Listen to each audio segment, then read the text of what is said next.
Desde tiempos ancestrales, el ser humano ha padecido diferentes anomalías en el funcionamiento de su cuerpo. Debido a esto, se desarrollaron estudios de anatomía humana y sus diferentes patologías, lo que hoy día llamamos medicina. Palabra derivada del latín mederi, cuyo significado es curar o medicar. Es la ciencia dedicada al estudio de la vida, la salud, las enfermedades y la muerte del ser humano. Pero mucho antes de que tuviera origen esa palabra, la medicina o concepto de curar ya se practicaba miles de años atrás, cosa que demuestran los diferentes legados que dejaron nuestros antepasados.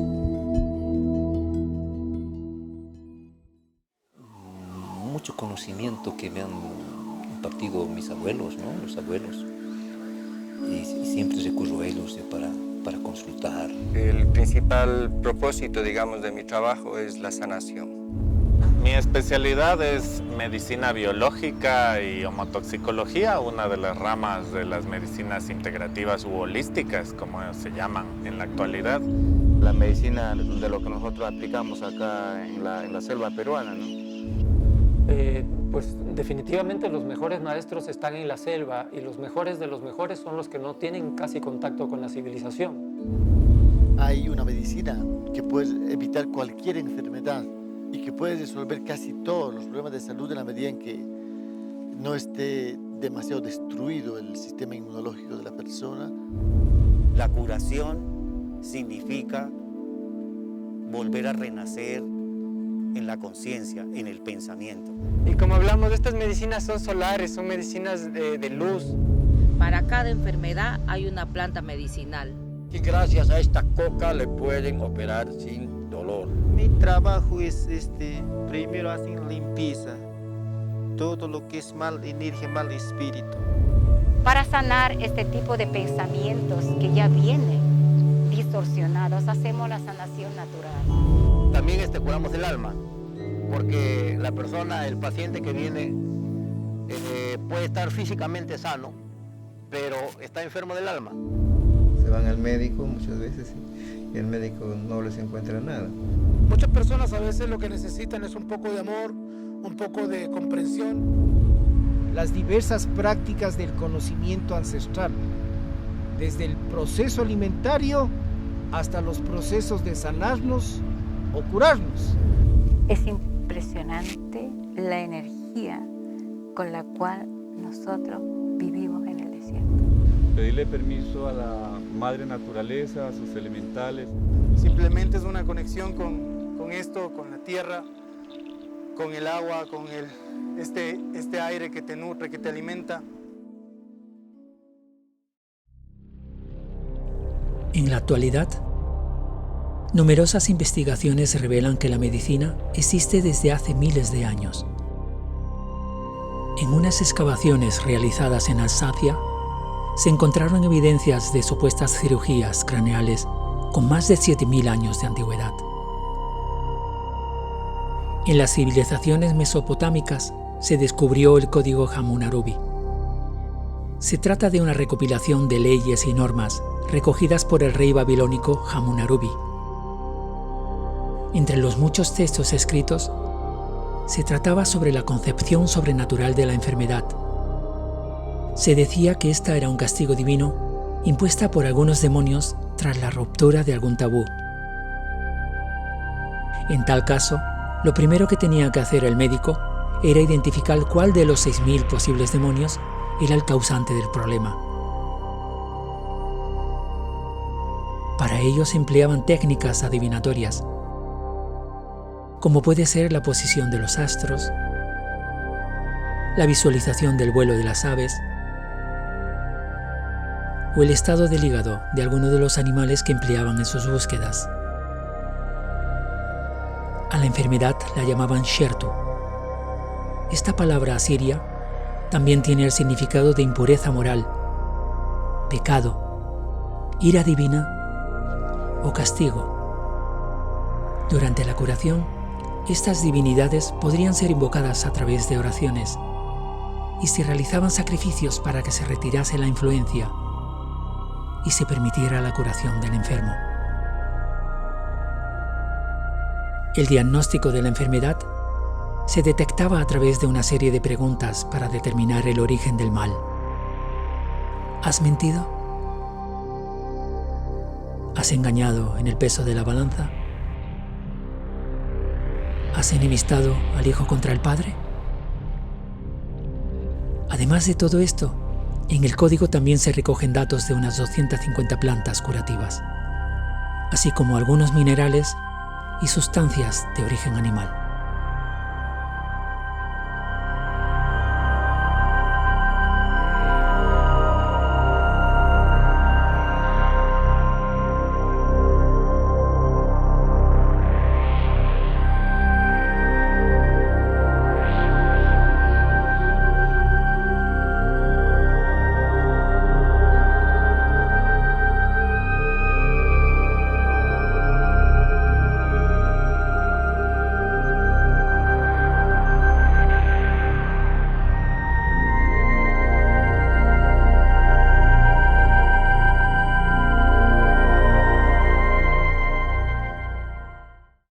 Soy Juan Diego Maldonado, médico, doctor en medicina y cirugía, presidente fundador de la Asociación Holística del Ecuador. Mi especialidad es medicina biológica y homotoxicología, una de las ramas de las medicinas integrativas u holísticas, como se llaman en la actualidad.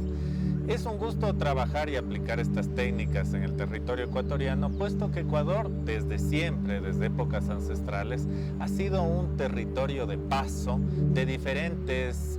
y mestizaje de diferentes técnicas terapéuticas, culturas, filosofías. En la actualidad todavía viven con grandeza practicando su arte los yachaks, que son las figuras del brujo o mago, guerrero, indígena de ciertas etnias que existen en Ecuador. Tal vez las etnias más importantes que manejan la figura del yachak aquí en Ecuador son los shuaras y los achilas, las dos más intensas. Un yachak necesita aproximadamente 12 años de estudio dentro de su círculo muy cerrado, muy hermético, para recibir ese título de yachak, y más de 30 años para ser nombrado milcahuano.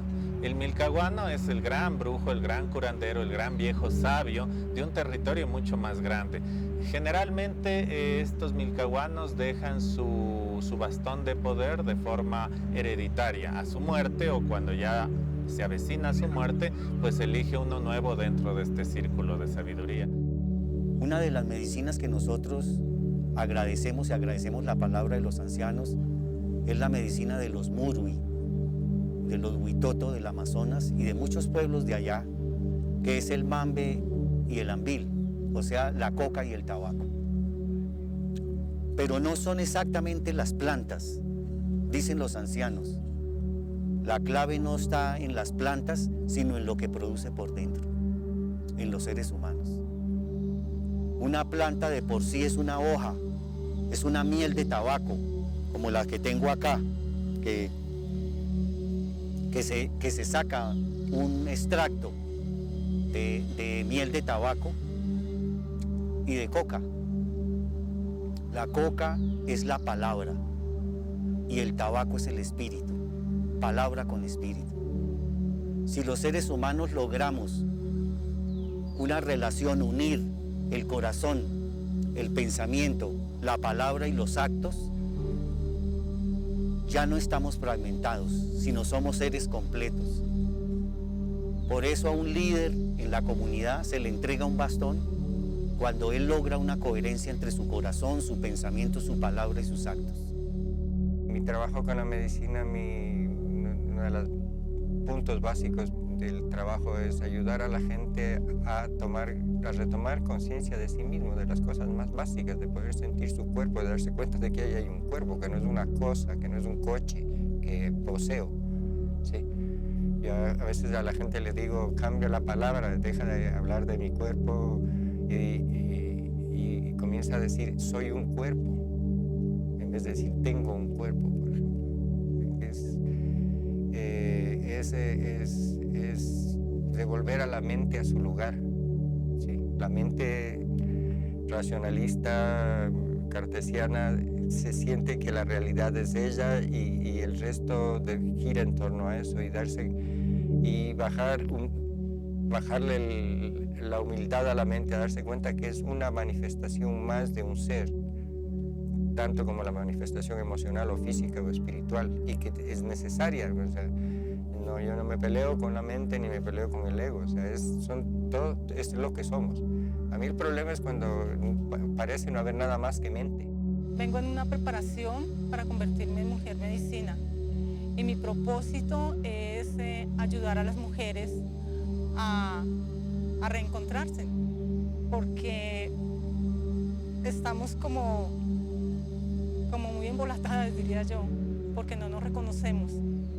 Entonces, en este momento, mi propósito es hacer círculo de palabra para mujer y ayudar a muchas mujeres a que sean mujeres medicinas por medio del yagé y por medio de otras medicinas como el mambe y el ambil, que viene del Amazonas, y de la palabra de la Sierra Nevada de los Arhuacos, que es el tejido. Entonces yo siempre me preguntaba, ¿no?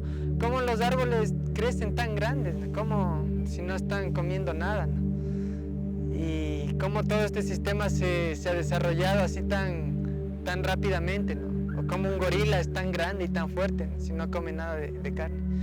Entonces hay muchos dilemas a través de esto de la nutrición. Hay muchas incógnitas también que por desarrollar, ¿no? Porque no está en ningún libro, esto no está escrito. Yo lo he observado, lo he visto en la naturaleza, lo he visto a los yachas, a las mamas, lo he visto en su comida. Eso consiste en la toma de ayahuasca para poder recuperar nuestras energías positivas y destruir las energías negativas. Todo paciente tiene que pasar en el tratamiento, tiene que pasar siendo desintoxicado espiritualmente, depurado espiritualmente. También de la misma manera al paciente se le trata depurando, desintoxicando su sangre, depurando todo el cuerpo humano. En territorios de América Latina se tienen ejemplos de la medicina neolítica más primitiva y de algunas técnicas alcanzadas por los propios incas durante su época de máximo esplendor. Ellos tenían la teoría de que la enfermedad era un castigo divino, que solo podían curar algunas personas vinculadas a los dioses, quienes ejercían la labor de sanador. Entre los incas existía el médico del pueblo, o Camasmas, y el médico del Inca, Hampi Camayoc, quienes tenían ciertas habilidades quirúrgicas, fruto de sus rituales con sacrificios humanos. Los médicos incas también contaban con un vasto conocimiento arborístico. Entre ellos destacaba la coca, el tabaco o el yagé. Yo trato de equilibrar, o como tú dirías, sanar o curar, digamos, ¿no? Con varias cosas que he ido aprendiendo a través del tiempo, ¿no? Una de estas, que es una de las más ancestrales, y se refiere, digamos, al diagnóstico. Y podemos hablar de diagnóstico, muchos sistemas de diagnóstico, ¿no?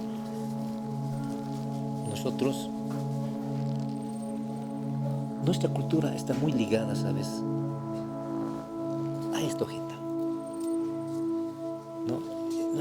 Nuestra cultura está muy ligada con la coca, ¿no? Porque la hoja de coca ha cumplido muchas cosas. El rito es una terapia. Y existen muchos ritos, ¿no? Existen muchos ritos. Pero es una terapia porque es una comunicación con el ancestro, es una comunicación con uno mismo, ¿no? Hay ritos para todo. Desde para nacer hasta para morir. Cuando un niño nace, se hacen ritos de bienvenida, ¿no? Y cuando uno se va, se hacen ritos que se llaman despacho. se lo despachas. Pero yo digo, el conciliar, ¿no?, con el otro mundo. Y en el rito la gente se pide perdón, pero también le perdona al que se ha ido, ¿no?, por algo que haya pasado en la vida, ¿no? Es decir, tantas cosas que pasan en la vida, que son innumerables cosas, pero de pronto es conciliarse con el que se está yendo, ¿no?, y despacharlo y decirlo, está bien. Es como, estás viajando, que te vaya bien, que logres todas tus cosas allí en el viaje que estás haciendo, ¿no? Bueno, el ritual es el diálogo no racional con las otras realidades que también están aquí. El ritual es manejo de energía, con una intención con una intención determinada en un contexto sagrado, cargado de simbología, que en manos de una persona que sabe lo que está haciendo es poderoso. Porque básicamente somos energía, somos estratos de energía en un flujo indetenible.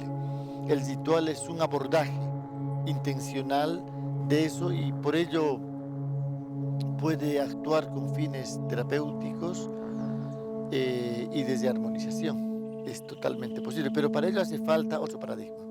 Para comprender esto hace falta una mirada distinta. El occidental ha perdido su zona sagrada, ha perdido sus rituales auténticos y se ha lanzado a coser sin saber a dónde va, a comprar lo que no necesita, a trabajar en lo que detesta.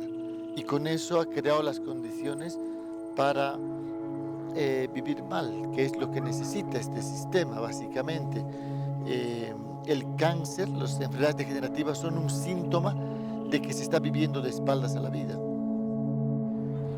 Como médico, como terapeuta, debo aceptar como propia la máxima dicha por Hipócrates hace tantos años: Natura morborum medicatrix, ya traducida al latín, que significa la naturaleza es el médico de nuestras enfermedades.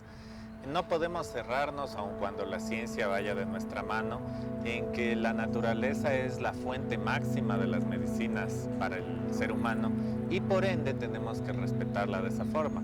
Todas estas plantas sagradas, la conexión entre la tierra, el ser humano, la planta y la enfermedad, tienen un conocimiento misterioso que al mismo tiempo es mágico y por ende, al principio, siempre debemos ser absolutamente respetuosos con el patrimonio étnico que está detrás de esta planta, es decir, respetar su ceremonia, darle el respeto que se merece a ese ser vivo que nos permite sanar a través de un componente que tiene. Incluso en la plantación, en el crecimiento, en la cosecha de la planta, hay que ser respetuosos. Más aún cuando hablamos de la ceremonia, ya lo dijo el doctor Stanislav Grof, un profundo neuropsiquiatra, que el proceso de sanación no está dado únicamente por la estructura química de la planta, por los componentes activos bioquímicos que tenga, sino también por la riqueza ceremonial con lo que se practique. Dada que la riqueza ceremonial permite también a la persona entrar por sí solo en un estado alterado de conciencia. Un temazcal es un temazcal, aunque es una tradición mesoamericana, no ecuatoriana, es un temazcal porque le permite a uno ingresar dentro de una figura que simboliza el vientre materno, la renovación, sin necesidad de tomar ninguna sustancia. Lo mismo sucede en las ceremonias. El yagé puede ser que tenga sustancias que permitan un estado alterado de conciencia, pero la ceremonia, el canto del yachaj, el acompañarle en ese canto, en esa danza de la selva, en esa danza de las montañas, es también un proceso que permite esa conexión con lo profundo de nuestro ser, con la madre naturaleza y potenciar el efecto terapéutico de estas plantas, de estas herramientas de terapia.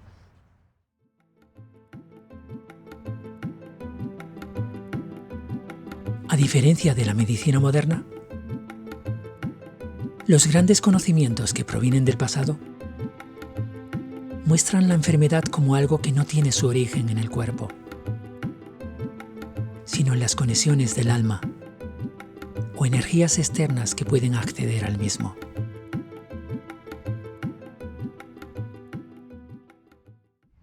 El cuerpo físico está muy bien establecido con las cosas de la madre naturaleza,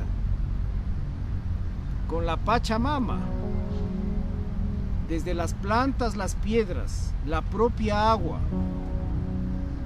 el animal y el aire, nos sanan el cuerpo físico. Pero para el cuerpo emocional es necesario que se sane por medio del sonido. Hablar, convocar, imantar, invocar al espíritu de la necesidad, de la curación, del Jambi, permite inmediatamente que la emoción que está oprimida o que está partida sea inmediatamente reestructurada. Y ese cuerpo de agua, recordemos, tenemos el 70% de agua en nuestro cuerpo, pero no es el agua del grifo, de las llaves, es un agua de cristal que tenemos. Y esta agua de cristal constantemente está amenazada. Y la mejor manera de recuperarla es por el sonido. La palabra permite la restauración del cuerpo de agua. Mientras que el pensamiento, en términos de presencia del espíritu mayor o de los espíritus que lo acompañan, permite la restauración de ese cuerpo cósmico que todos tenemos, pero que muchas veces lo olvidamos. Su principal elemento en este mundo es la razón del Oar, que nos diferencia del mundo de los ángeles cristianos y de otros ángeles de otros pueblos. Porque en realidad, Pachayayachi dio al ser humano un pensamiento llamado razón. Cuando la razón se altera la emoción. Y cuando la emoción se altera la carne y el hueso. Plantas, agua, aire, tierra, piedra, animal, todo es utilizado para sanar. Nuestro lenguaje, en las diversas lenguas de estos pueblos de América, sobre la enfermedad, toman características hasta cierto modo peyorativas. Por ejemplo, hablamos de que una persona está seca. La enfermedad seca. El Taita dice, el enfermo está secado, hay que curarlo del mal de la seca. ¿Y cómo le curamos? Imprimiéndole primero la fuerza necesaria a través de la pichina, es decir, del sobamiento del cuerpo para ir sacando los pilisamas, las pulgas, los piojos cósmicos, las malas vibras, las malas energías que están pegadas en ese cuerpo, en una porción de apenas 18 centímetros que emana desde la piel hacia afuera. Se llama un cuerpo etérico en términos teosóficos.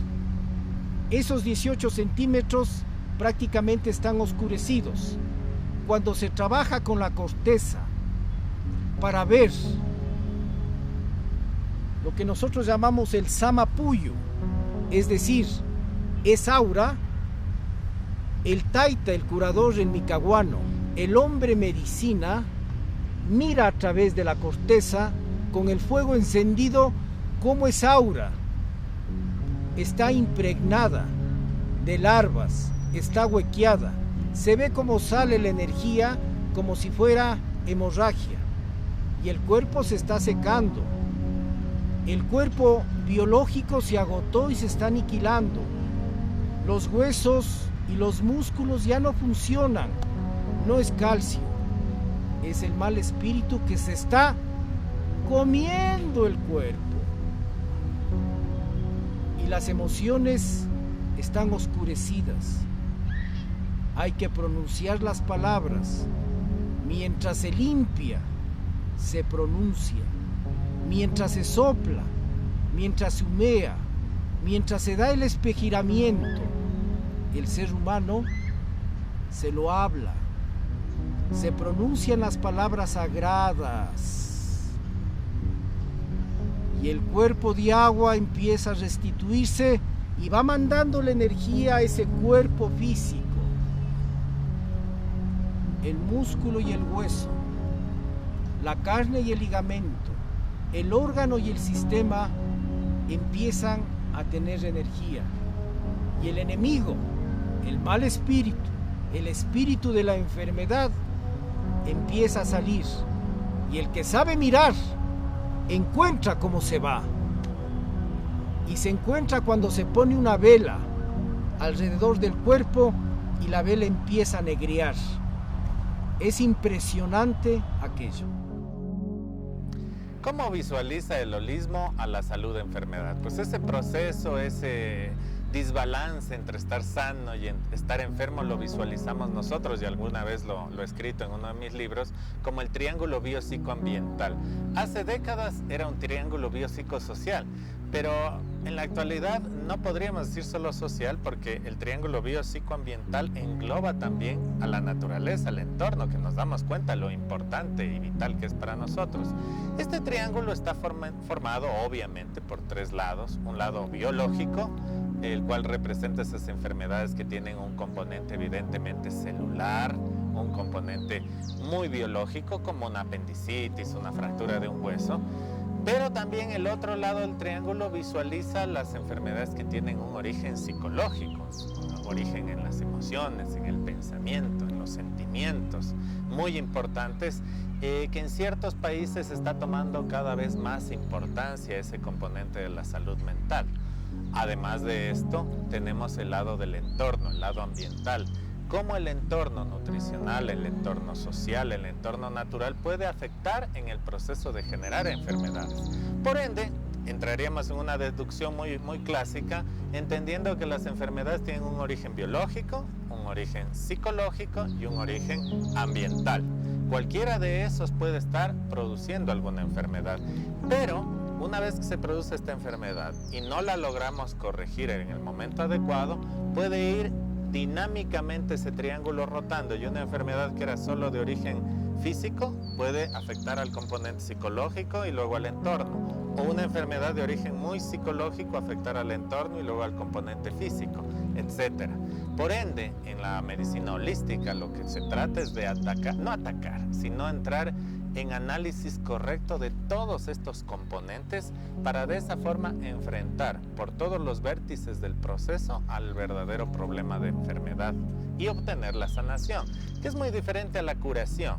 La curación es una curación física, que le hace sentir a la persona sana de su problema, pero posiblemente no ha logrado una sanación trascendente. La sanación en sí representa aprender a convivir con lo que tenemos, sea bueno, sea malo, sea salud, sea enfermedad. Un paciente de cáncer muy avanzado puede ser que ya no se cure, pero puede ser que se sane al entender que esa enfermedad fue parte de su vida, fue parte de un proceso, y logre, en base de ese entendimiento, de esa autoaceptación de esa enfermedad como parte de su vida, disminuir los dolores, mejorar su calidad de vida y alcanzar una muerte digna. Toda enfermedad comienza por la ruptura de una ley de origen que fue entregado por el creador o la madre a los pueblos. La ruptura de esa ley que se da es la que en un momento dado cae en el cuerpo, y como insistimos en romper una ley de la naturaleza, un orden natural, surge la enfermedad. Y cuando la enfermedad surge, de acuerdo al contexto de la dificultad que tengamos, cae en el hígado, en el estómago, en el corazón, en la cabeza, en los brazos, en la piel, etc. Es decir, la enfermedad es el producto de la ruptura de una ley armónica con el mundo natural y que se manifiesta en lo biológico. Pero la enfermedad hace parte del equilibrio, es decir, no se considera que sea mala la enfermedad, sino es un proceso de la misma vida para volver a lograr el equilibrio y volver a entablar una relación armónica entre los seres humanos y la naturaleza. La conciencia se cierra mucho en la mente, en la parte intelectual, racional de la mente, y yo siento que la mente es prácticamente todo el cuerpo, que las células tienen conciencia, que las células obviamente manejan información en el ADN a esos niveles moleculares, y que son parte, y que es el conjunto de todo esto, es lo que yo definiría como la mente. Sí. Y eso es lo que hace que cuando hay una parte de la mente que está distorsionada o desequilibrada, como es el excesivo racionalismo, esa información pueda llegar a todo el cuerpo y terminar desequilibrando los sistemas en cualquier sistema del cuerpo. Y a través de aquellas plantas medicinales nosotros podemos mantenernos en el tiempo. Entonces es increíble cómo eso que el abuelo me decía, que somos parte del todo y el todo está dentro de nosotros. O sea, eso es una ley, pero básica para nosotros. Cuando no comprendemos eso, cuando no vivimos de acuerdo a nuestra propia ley, obviamente que vamos a enfermar o vamos a tener una desarmonía compleja entre nosotros mismos. Pero cuando comprendemos que somos del desierto y que tenemos que adaptarnos y vivir de acuerdo al desierto, es maravilloso vivir en el desierto. No tendría sentido irse a otro lugar. Desde esa visión ancestral, estoy hablando desde la visión ancestral. Con respecto a los minerales, le podría explicar así muy generalmente. Por ejemplo, algunas plantas contienen silicio, ¿no? El pingo pingo, por ejemplo, uno se da cuenta que ha estado miles de años en este territorio y que maneja pero cualquier información del cosmos, ¿ya? Y las plantas en este tiempo nos han generado una gran sorpresa, porque el pingo pingo nosotros lo trabajábamos siempre para génito urinario y algunas veces estomacal, de algún frío estomacal. Y en este momento la planta nos ha entregado la información, se ha adecuado en otros territorios y nos ha entregado la información de que vienen muchas enfermedades asociadas con el corazón. Y ella está entregando esa información. Pero mis abuelos también me han enseñado que todo es así, circular. Y puede que una persona no esté enferma, sino que es la familia, que es inclusive la casa. Y a veces yo voy a curar la casa. En vez de curar a la persona, yo voy a curar la casa, porque es la casa la que le está enfermando, o es la comunidad. Y entonces voy a la comunidad, y entonces tengo que hablar con las autoridades para preguntar, para saber por qué está enfermando, por qué se están enfermando. Y resulta que me encuentro con que no es un solo el que está enfermando, sino que en la comunidad hay varios enfermos. Entonces es la comunidad, y entonces hay que curar la comunidad. Hay algo en el ser humano desconocido, tanto para la ciencia como para las llamadas ciencias ocultas. Una fuerza invisible, que muchos son los casos y pocas las explicaciones que pueden revelar su origen. Quizás algunos lo traten de magia o brujería, o también lo llamen fe. Otros hablen de milagros o la fuerza del espíritu. Y muchos simplemente no den crédito a lo que vieron con sus propios ojos. Muchos movimientos espirituales que hay mucha búsqueda, pero yo digo que todavía no es suficiente para hacer una masa crítica que nos lleve a un cambio realmente en la humanidad. Y no tenemos que esperar a que pase algo desastroso para buscar una conciencia. Digo que cada quien en su realidad, pues, si se detiene un momento a callar su mente, a mirarse un poco hacia adentro, a buscar realmente la divinidad que buscan afuera normalmente Dios, si la buscamos dentro de nuestro corazón, si nos tomamos unos momentos del día para nosotros, que es, yo digo que es la gran dificultad de todo el mundo dice que no tiene tiempo. Si nos tomáramos ese momento, pues realmente empezaríamos a reconocer a Dios a partir de nosotros.